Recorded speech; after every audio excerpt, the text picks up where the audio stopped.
Marijuana, hemp, weed, pot, ganja, green or Mary Jane, it doesn't really matter what you may call it, cannabis is a sensitive topic all over the world. This plant, which was used as a psychoactive drug for several centuries, is now the centerpiece of a long-lasting debate for its shining medical properties. Once subject to widespread rejection in American society, the pot is now seen as a pot of gold opportunity, the source of treatment for a whole range of diseases, including epilepsy, anxiety, and even multiple sclerosis. A noticeable shift in the citizens' perception is shown on the surge in the public approval of cannabis. The latest reports show that 88% of Americans are supportive of its legalization as a medicine. This is great news, isn't it? Well, it should be. There's still one big problem to be solved. Despite being a legal medicine in 38 states and Washington, D.C., cannabis merits are not yet fully recognized by the U.S. federal government. Cannabis is currently classified as a Schedule I substance, which means it's very hard for consumers to actually have access to it. So, why is the government leaving several $billion in tax money on the table by not fully legalizing something that can be very beneficial to the population and could disrupt a large sector of the black market?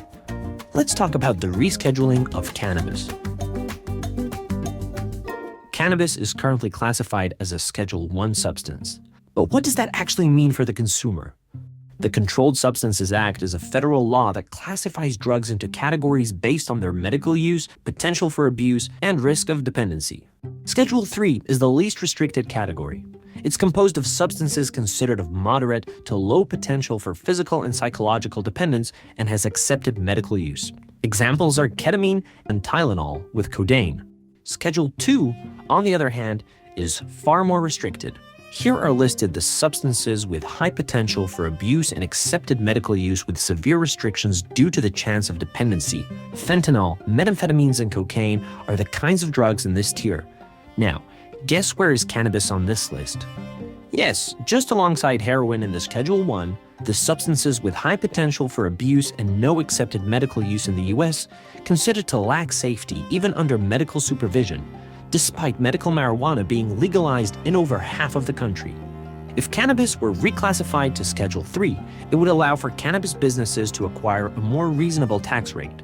Currently, under Section 280E of the Internal Revenue Code, businesses that sell Schedule I or II substances are prohibited from deducting ordinary business expenses such as rent, employee salaries, marketing, and utilities. At the end of the day, this means that consumers pay 2 to 3 times more than necessary to cover these business expenses that ultimately get passed on to consumers. Cannabis is stuck in a regulatory limbo that distorts the markets, harming both consumers and the government while boosting the illicit market. And even though restrictions are preferable to outright prohibition, this situation is far from perfect. Cannabis is tested and proven to have significant uses in medicine and pharma, and it is used extensively in cancer treatments around the world. Medical marijuana patients and advocates are calling on Governor Chafee to open 3 medical marijuana dispensaries. Today they held a protest at the State House demanding the governor follow the Rhode Island law and license the compassion centers. Patients say they want action and they want it now. Given the fact that the American public has decided that cannabis is not in the same category as heroin and other Schedule I drug, it is time for the legislation to follow suit with what the majority of consumers want. The constant hiking of prices and inaccessibility created by prohibition and inadequate restrictions is an old tale in U.S. history. This time, exacerbated by the federal government's obliviousness towards the health-improving qualities of cannabis, especially CBD. Cannabidiol is the main therapeutic active ingredient in cannabis and the source of incredible findings, all without psychoactive properties. It's extracted from the flowers and leaves of the plant, particularly from hemp varieties that are naturally high in CBD and low in THC, the psychoactive ingredient in cannabis. After its extraction from the plant, the final CBD compound is sold as an oil, gum, or ointment. And despite it improving the health of millions across the country, the increased taxes and production costs makes the final product a very expensive one. Every single day, 1 million Americans have to deal with the devastating symptoms of multiple sclerosis. According to researchers, 66% of those patients use cannabidiol products to improve mobility, fatigue, pain, inflammation, spasticity, and depression. These people spend a significant part of their income on medical bills, as 75% of multiple sclerosis patients face financial toxicity because of their disease.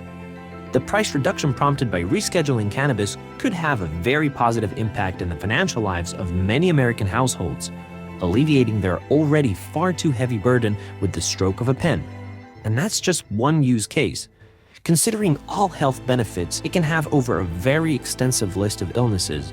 Cannabis remains isolated among its far more dangerous peers in Schedule 1, and the fear-mongering that the recreational use would spike just highlights an institutional hypocrisy to be overcome, as research shows that up to 70% of Americans are supportive of the legalization in all cases. Recreational use is a fact, and the currently enforced policies are not addressing it in a good science-based way. Cannabis is much safer than many of the substances currently classified under Schedule 3. Yet, it's inaccessible for a considerable portion of the population, and illicit markets thrive on that, with revenues in the ballpark of tens of billions of dollars every year. These efforts empty the pockets of the state, with the fomenting pointless drug war, instead of becoming a source of income for the government while providing healthier and properly regulated options for the consumer. A win-win situation turned into a lose-lose for no good reason. Okay, these restrictions are bad. What now? And first of all, medical marijuana has been amazing. I've had friends and I've had others and doctors telling me that it's been absolutely amazing, the medical marijuana. President Trump has acknowledged the problem more than once during his 2024 presidential run. The government needs to understand now, more than ever, that reclassifying cannabis to Schedule 3 is not just a bureaucratic shift. It's a win for consumers and the health of the American people. It means safer products, meaningful medical research, and finally, the research we need to treat patients and consumers in a smarter way. It's time to move cannabis out of the shadows of the inconsistencies between state and federal policy, and finally into the hands of the consumers who would benefit from it the most.